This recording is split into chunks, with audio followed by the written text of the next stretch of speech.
சித்தர் பூமி. வணக்கம். நான் ஏஎல்பி ஜோதிடர் காயத்ரி. இன்னைக்கு பார்க்க போகிற தலைப்பு என்ன அப்படின்னா, என்னோட ஜாதகத்தில் தொழில் வந்து கொடி கட்டி பறக்கும் அமைப்பு, யோகம் எப்படி இருக்கும் அப்படிங்கிறது தான் வந்து தலைப்பு. இப்போ உதாரணத்துக்கு ஒரு ஜாதகர் வந்து பார்த்தீங்கன்னா, அவருக்கு விருச்சக லக்னம் போகிறது அப்படின்னா, விருச்சக லக்னம் அப்படின்னா வந்து பார்த்தீங்கன்னா, செவ்வாய் பகவான் அதிபதி ஆகிறாரு இல்லையா? சரி, லக்னத்தில் வந்து இவருக்கு வந்து செவ்வாய் பகவான் இருக்கார் இப்போது. அப்போது செவ்வாய் பகவான் வெறும் லக்னத்துக்கான அதிபதி மட்டும் இல்லை, இவர் மேஷத்துக்குமே அதிபதி ஆகிறாரு. அப்போது 1க்கும் 6க்கும் வந்து பார்த்திங்கன்னா ஆதிபத்தியம் ஆகிற செவ்வாய் பகவான் இவருக்கு லக்னத்தில் இருக்குது அப்படின்னா, ஜாதகருடைய வந்து புகழ் கீர்த்தி எல்லாமே வந்து இவருக்கான விஷயங்கள் எல்லாமே வந்து நல்லதாக நடக்கும் அப்படின்னு சொல்லலாம். ஆனால் 6ஆம் பாவத்துக்கும் வந்து செவ்வாய் பகவான் அதிபதியாக ஆகிறதுனால ஒரு தேடி வந்து ஒரு கடன் வாங்குற கொடுக்குற ஒரு சூழல் ஏற்படலாம். அதே போல் பிரச்சனைகளும் தேடி வரக்கூடிய சூழலும் ஏற்படலாம். சரி, இப்போ இவருக்கு தொழில் எப்படி இருக்கும், தொழில் வந்து எனக்கு நல்ல சிறப்பாக போகுமா அப்படிங்கிற ஒரு அமைப்பை பற்றி தான் நம்ம பேசுகிறோம் இல்லையா? அப்போ தொழிலுங்கிற அந்த பாவத்தை நம்ம மையமாக வச்சு பேசணும். ஸோ இப்போ தொழிலுன்னும் பொழுது 10ஆம் பாவம்னு எடுத்துக்கிறோம். 10ஆம் பாவம் வந்து பார்த்திங்கன்னா விருச்ச லக்னமாக போகுது அப்படின்னா 10ஆம் பாவம்ங்கிறது இவருக்கு சிம்மம் ஆகும். ஸோ சிம்மத்தினுடைய அதிபதி யார் அப்படின்னு பார்த்தீங்கன்னா சூரிய பகவான் ஆகிறாரு. சூரிய பகவான் இவருக்கு எந்த இடத்துல இருக்காருன்னா 11ஆம் இடத்துல, அதாவது கன்னியில் இருக்கார்.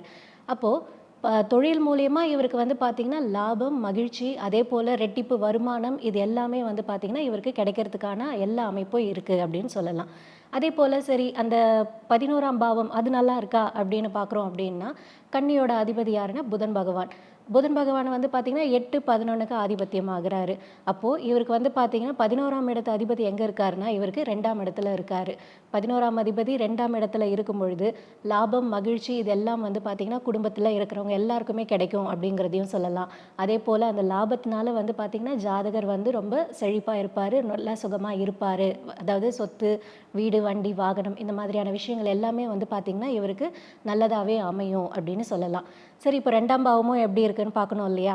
2ஆம் பாவம்ங்கிறது வந்து பார்த்திங்கன்னா இவருக்கு தனுசு ஆகிறாரு. ஸோ இவருக்கு குரு பகவான் எங்கே இருக்காரு அப்படின்னு பார்த்திங்கன்னா அதாவது 2ஆம் இடத்துலையே இருக்கார்.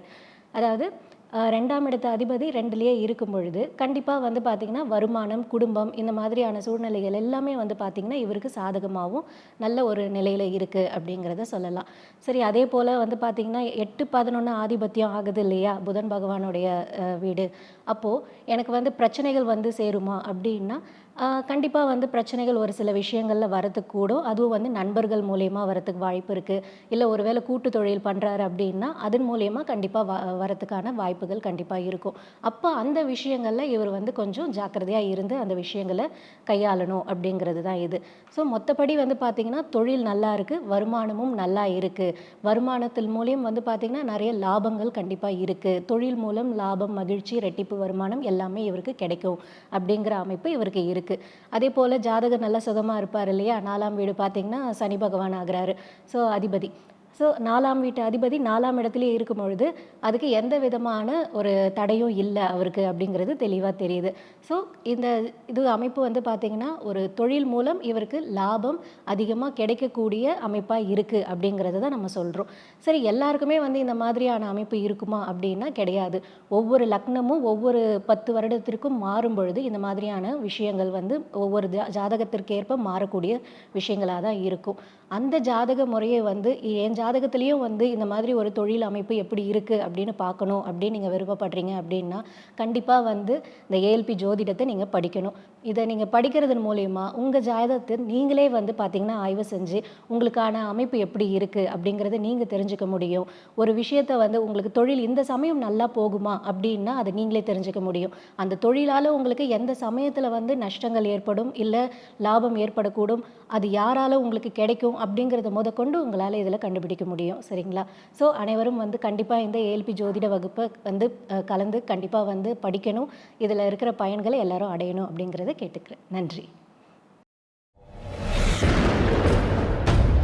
சித்தர் பூமி.